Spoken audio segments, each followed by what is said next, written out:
சேர கடிமணம் புரிவித்து இட்டான். இப்படி நம்ம தம்பிங்களுக்கும் கல்யாணம் பண்ணிட்டான். தம்பியர்களை எல்லாம் அவரவர் நகரங்களுக்கு அனுப்புறான்.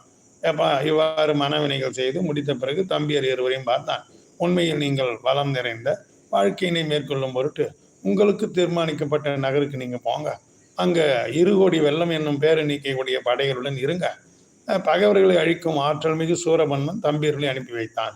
இவ்வகை மனம் செய்கின்ற இருதுணை வரையும் நோக்கி மெய்வளம் பெறுதும் கற்கு விதித்திடும் மூதூரே அவ்விரு கோடி வெள்ளம் அணிகமோடு இருத்தீர் என்ன தெவ்வடு சூரன் அன்னோர் செல்லுமாறு ஏவினானால் என்று சொன்னார்.